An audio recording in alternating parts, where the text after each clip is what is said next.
saying Saramani Lam with others anya insultants, insulting. Yan yung naging reaction po ni Representative Terry Ridon. Lagi kawan niya nag-isip ng mga palusot, mga excuses. Kailangan na niya pag-isipan man lang. Honestly, ito po mga pera supposedly on hand and in bank ng ating pong pangalawang Pangulo. When in fact, prior to 20... Ay mga senador, iniinsulto kayo ng kampo ni Sara Duterte na hindi na kayo mag-iisip at titingin sa ebidensya. Kumpiyansa po, na-acquitted po, wala pang hearing. Atsuwa, kung talagang malinis ang record mo, mas lalo kang dapat tumarap. Ang isang pinunong may paninindigan ay hindi nagtatago sa press statement. Nagbabagang mga balita at pagtalakay sa mga isyu ng lipunan. Bulsa! Opinyon, banat at paglalantad sa katotohanan. Bulsa! What you see is what you get. You decide. Alam po mga kababayan, pag-usapan natin yung simpleng buhay ng pamilya Pal Duterte. Simple pala na niya Mr. Maravillas yung may dumadaloy na bilyones sa mga bank accounts. Simple na lang yun sa kanila kasi sanay na.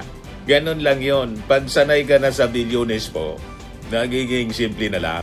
Hindi na sila bago. Dekada na. Matagal na ang pagdaloy ng bilyones base po sa na-monitor ng AMLAC.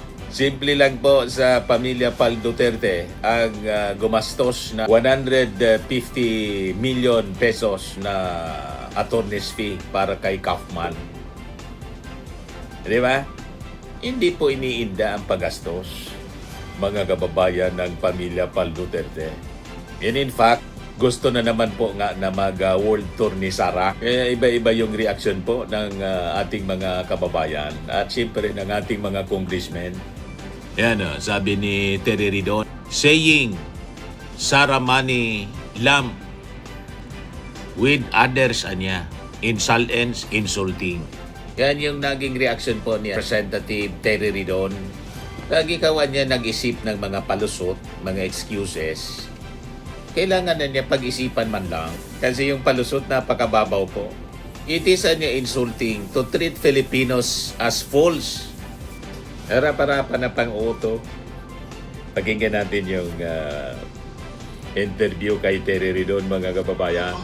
Kasi, kung sa law mismo, there is specific provisions po doon. Nakalagay mo doon, cash on hand, cash in bank. Diba? So, hindi natin maintindihan bakit po ginawa honest bigla. Ito po mga pera supposedly on hand and in bank ng ating pong pangalawang Pangulo. When in fact, prior to 2019, nag-record naman sila na cash in bank at na cash on hand. So, ano nga yung nagbago noong mga 2019 onwards? Lalong higit, bago yung silent loan. Diba?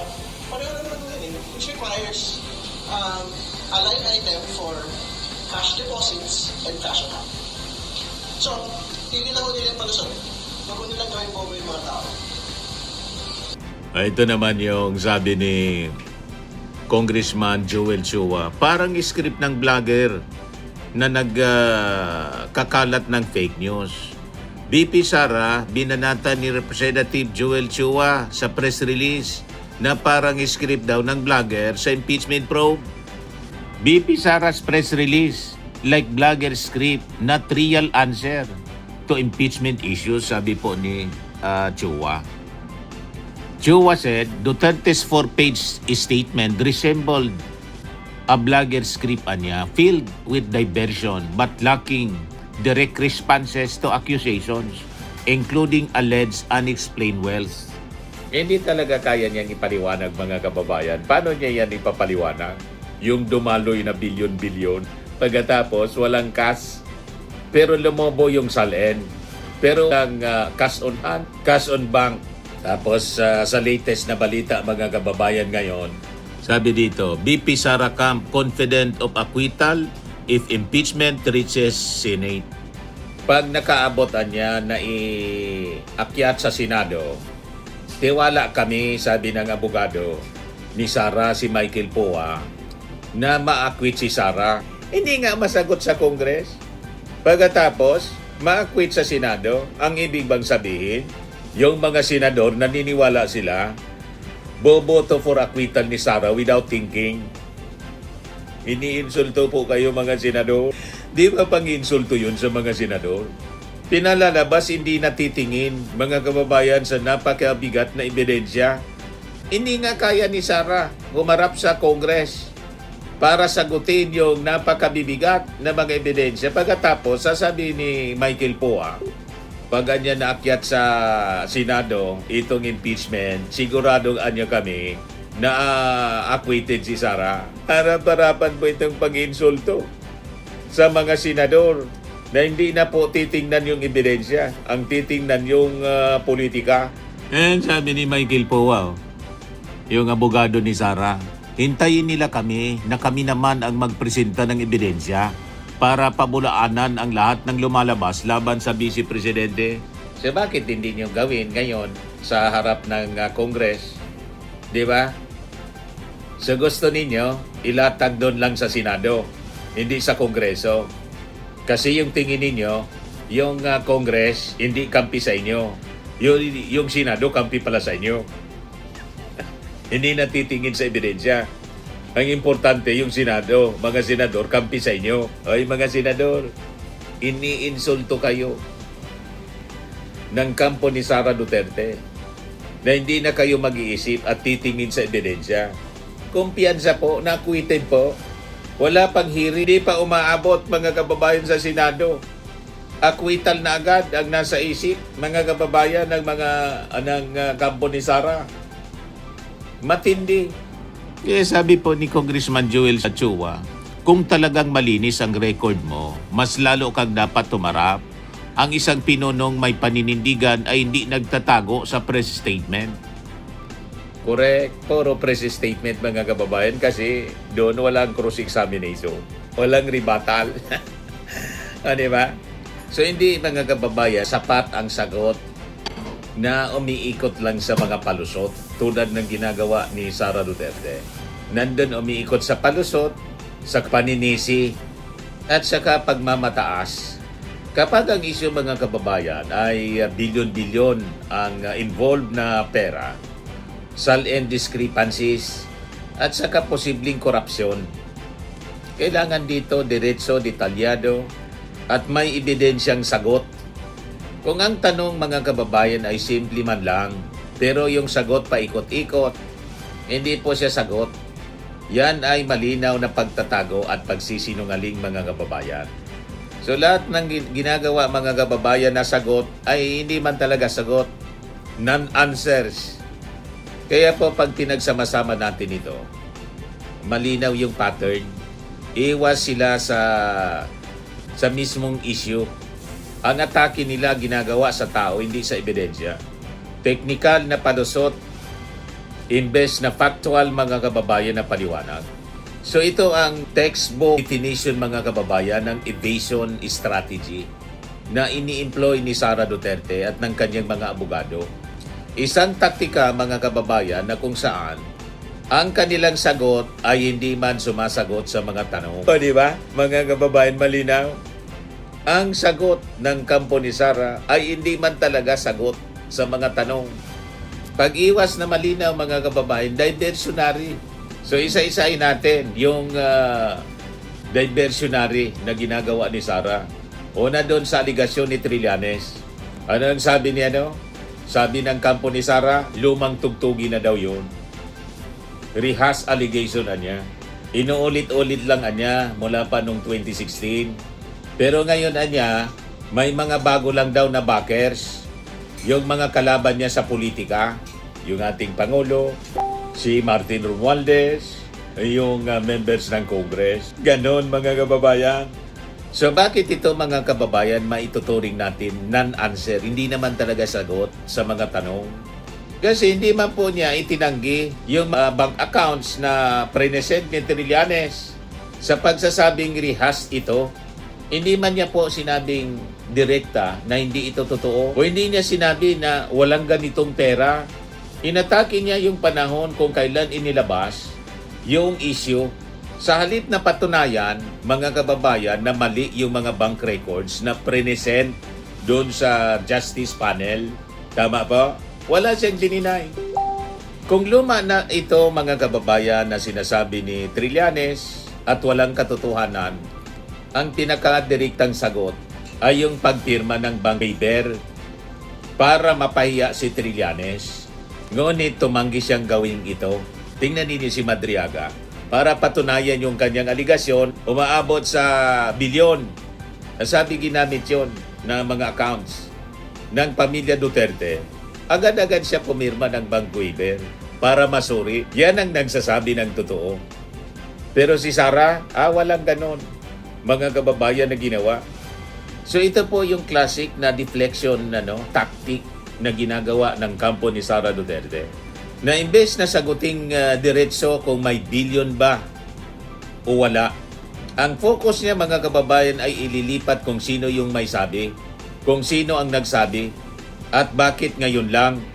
Pero mga kababayan, sa batas at logic, kahit po paulit-ulit yung allegation, kung hindi pa ito nasasagot, valid po ang allegation. Ang ebidensya, mga kababayan, ay hindi nawawala dahil luma na ito. Tama ba? Kung mali po yung paratang, ang pinakamadaling paraan po, patunayan ito. Hindi yung i-dismiss. Pangalawa, mga kababayan, na situation, yung paglalagay ng cash sa category na others doon sa SALN. Nung itinanong, mga kababayan, kung bakit zero cash o walang bank deposit na nakalagay sa SALN. Sa loob, mga kababayan, ng ilang taon, ang depensa po ng kanyang kampo, depensa po ni Michael Pua, nakapaloob daw yung kanyang pera ang pera ni Sara doon sa kategoryang others. Ngayon, bakit po ito non-answer? Kontra po ito sa SCSC guidelines kasi po. Ayon po sa Civil Service Commission, ang cash on hand or cash in bank, dapat may sariling linya siya sa SALN. Para po sa transparency, ang pagtatago nito sa others ay malinaw po na pag-iwas sa pagdidetalye kung magkano talaga ang likidong pera niya or liquid cash. Ang pagbundle ng cash sa ibang assets ay paraan po para hindi makita ng publiko ang biglaang paglaki ng kanyang yaman. Yung wealth na disproportionate, mga kababayan, sa kanyang income. Hindi po niya sinagot kung magkano yung eksaktong halaga at kung saan ito galing. Ang SALN po ay hindi pwedeng lagyan ng generic category para po may tago yung detalye. Sa auditing governance or auditing at governance, sabi ng mga nakakaintindi nito, ang others po ay hindi pwedeng taguan ng mga liquid assets. Ang cash ang pinakang critical na dapat i-disclose. Kasi ito po yung pinakang madaling ilipat at itago. So kapag ang malinaw na category po yung cash, nilagay mo sa malabong category na others, ang tanong niyan ay hindi na bakit, kundi ang tanong, ano yung tinatago? Bakit nalagay sa others? Tama po. Ngayon, doon tayo kay Ramil Madriaga, yung bar passer argument, at sinabing planker niya yan. Personal attack yun po, mga kababayan. That is a non-answer. Irrelevant po yun sa krimen. Ang pagiging abogado ay hindi patunay, mga kababayan, ng isang tao ay hindi na kayang gumawa ng korupsyon. Ang daming sabit na abogado sa ganyang gawain. So ang nangyari, pagyayabang, mga kababayan, imbes na paliwanag tungkol sa mga akusasyon ni Ramil Madriaga. Sa korte po, mga kababayan, sa totoo lang, hindi nananalo ang pagyayabang. Ang nananalo yung bigat ng ebidensya. So ang pagsabi, mga kababayan, ni Sara na bar passer ako at yung testigo, flanker, wala po yung kinalaman sa tanong kung totoo ba yung mga aligasyon laban sa kanya ni Madriaga. Nang sabi ni Madriaga, nag-deliver siya ng milyong-milyong pera na nakalagay sa duffel bags, nakalagay sa kotse at saka sa van. Ang ibig sabihin niyan, mga kababayan, hindi niya sinagot yung issue. Kundi ang ginawa niya, iniba niya yung kwento. So ito yung malinaw na avoidance strategy. So simplihan natin mga kababayan yung kwento. May tanong kay Sara tungkol sa bilyon. May tanong kay Sara tungkol sa SALN.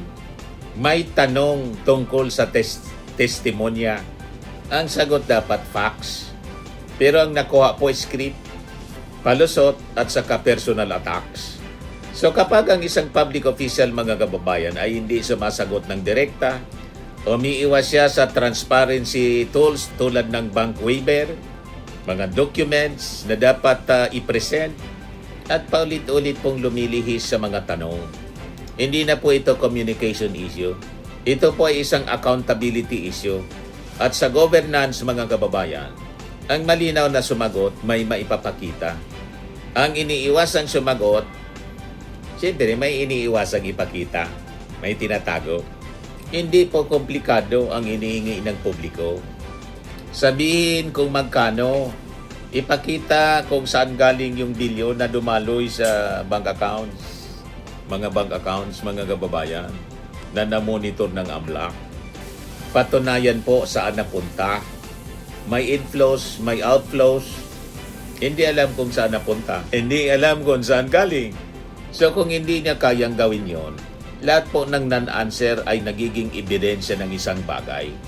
Malinaw na may ayaw pong ipaliwanag si Sara Duterte. Tama po?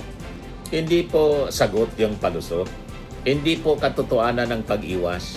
Kung hindi po diretsong masasagot, malinaw po may tinatago si Sara Duterte. At mayroon talagang tinatago kasi nandyan na yung mga ebidensya. Kitang-kita na po kahit sa dilim. Kitang-kita pa rin ang bilyon-bilyong dumaloy. Kitang-kita sa presentation ng AMLA. Swimming and lifting cream, pinapahid po sa mga pulses in affected area. Mainam po sa paninigas ng mga kaso-kasuan. Ito naman po, Automax Radiant Serum. Sa mukha naman yung application, anti-aging po siya. You will look 10 years younger than your age. Sa mga cancer patients naman po, baka lang gusto ninyo itong itry. Nengxia Red Mix Fruit Drink.